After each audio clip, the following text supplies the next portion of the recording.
our favourite time of the program. We've got Kate Herbert in, and Kate's going to tell us all about all of the fabulous shows she's seen.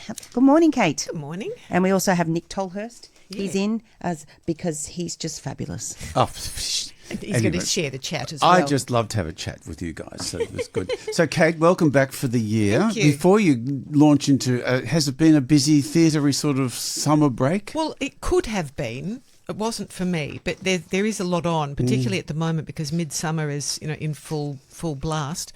And I've not been seeing any of that, but you could certainly see lots of cabaret and comedy and theatre and dance as well. In fact, oddly, coincidentally, there's a show in Midsummer, title is 36, the number's 36, and one I'll talk about today is 37. 37. Can't wait for 38. Yes. More sort of difference between two shows from what I understand of that other. They're just diametrically opposed in content. So when we get to 37, I'll perhaps talk about that. But I caught before Christmas a couple of things, and I've just been sort of taking it easy over January. What has opened last night, tonight is opening. Is it Saturday today? Yes, tonight is Follies. Follies, yeah. Just a week down at the Palais. And as I was talking about earlier to somebody, Saturday night in St Kilda is a bit of a tricky evening to go to the theatre just for even parking or, moving around.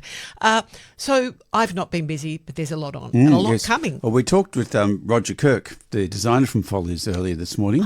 So it's a very exciting show. I'm going to see it on Monday. Fabulous cast. Oh, it is. And it's not ever been produced in a full production in Australia before. No, I think they tried to do one, was it about 10 years ago, and then something happened, it fell over. Yeah, I remember they did one many, many years ago with, I think that was a concert version, but they had the Cossies as well. So. Yeah, okay, yeah. So it's something, yes, it'll be mad down there anyway at the Palais tonight. So what have you been seeing? Well, I'll talk about two, and we can talk later about something that you saw last night that I didn't see, only because I didn't get an invitation, oddly. But hint, hint. Yes, you nudge. I don't know what's happened. Since I'm not on newspapers, they don't all come to me. But let's go back to the case in point. Dear Evan Hansen. Did you see Dear Evan Hansen? No, I didn't. What did you think of it? Well, I enjoyed it. And it is pre-Christmas, so I'm sort of talking from, with a bit more than a month has passed since we saw it. It's a very touchy subject, one that we kind of avoid here. Yeah, but I suppose I've heard that a lot. It essentially, people talk about it as a play about mental illness and suicide, etc. I think it's more about lying, manipulation, and how you get away with it. Mm-hmm. That's what I thought it was about. So just quickly, synopsis? Synopsis is... it's called Dear Evan Hansen. It's a musical, and its music is really lovely. It's dynamic, it's emotionally charged, but it tackles those themes. Evan Hansen is the centre of it, and I must say Bo Woodbridge is terrific in this. Todd Woodbridge's son. Todd, the tennis boy, the Woody. His son is really lovely, and he looks much younger than his years, but terrifically warm presence on stage and magnetic. He is we call him... high anxiety, 17-year-old, I think he is. Really a bit of a shut-in, has trouble getting out and going to school, etc. His therapist has him writing letters of affirmation saying, today was a great day, and I did. And this school bully, school outcast, who's called Connor, played by Harry Targett, also great. He nicks one of these letters from the pocket of Evan Hansen. That boy suicides. And the letter is found on that boy. And what transpires is that Evan and his mischievous cousin create a false trail of emails to suggest that the parents of this boy find the letter and think Evan Hansen was his best friend, essentially, because it says, Dear Evan Hansen. They think Connor wrote it to Evan Hansen. So he fabricates a best friend relationship.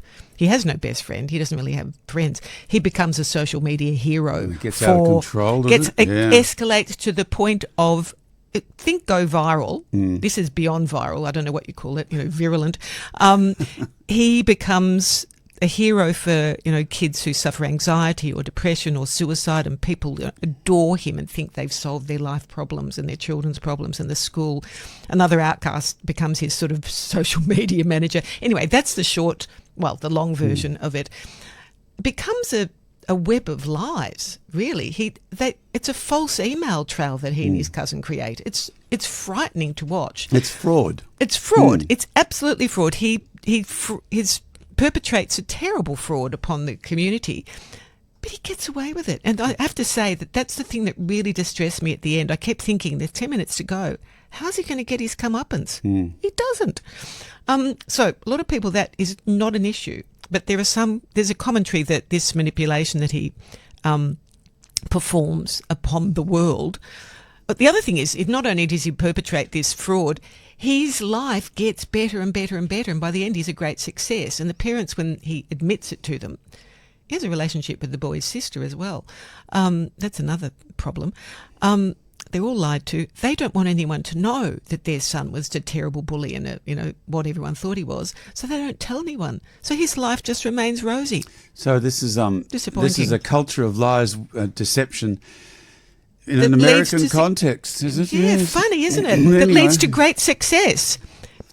Well, I think we'll go to some music. We will. A couple of yes. I'm breathless from all of that. Favourite CDs of all time. That was Diamonds Are a Girl's Best Friend, brought in by the fabulous Nick from Della Della, Cha Cha Cha. So over to you two, Kate and Nick. 37. Yeah. That's my birthday, thank you. Yeah, we have birthdays this year, don't we, Nick? So Nathan Maynard is the writer, and he wrote is it Jackie, the show that was MTC 2 years ago. He's a WA playwright with an Indigenous man.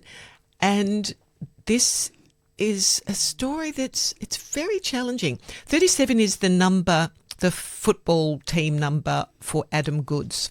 Wow. Football player for the Swans and other companies, and Australian of the Year. And this is set in the year when there was all that controversy about him doing the dance, the supposed war dance. Challenge to the sort of a challenging the audience with a spear thing, and there were all sorts of issues about that. So that's the backdrop, or it sort of happens around the middle of this story. So beautiful performer called Ngali Shaw plays Jama, the central character. He is magnetic. Young footballer. It's all about football. It's all set in a footy change room or on the field. I just love the way you talk about the football crowd as audience, football teams as companies.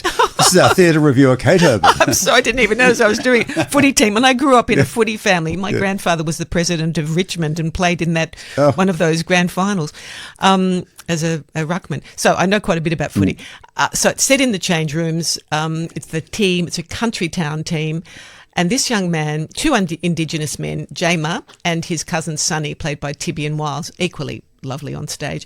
They leave home, join this team that has not won a premiership in, I think it's 25 years. And Sid Brisbane is the truly nuggety, gritty and very credible coach they call the General.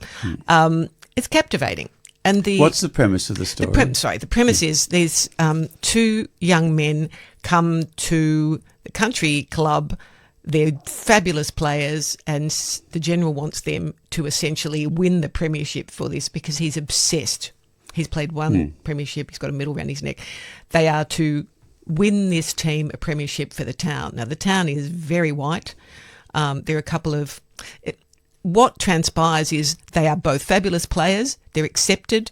There are some of the men in the company. There's lots of bullying and blokey sort of, stuff that goes on in footy teams and, ritual initiations and things that are pretty unpleasant. But there are some who are very supportive and understand the Indigenous culture, some who toss around sort of casual racism, and a couple who are just out and out racists. So what happens bigots. to these boys? These boys, Sonny, the cousin, just tries to keep a low profile. He's got a family. He wants the $800 a week. And Jama argues. And then the Adam Goodes episode happens, and that's where the rift occurs, where the real racism comes, rears its ugly head. I don't want to tell you the end because you see the game, you see the final premiership game. It's beautifully directed by Isaac Durandic.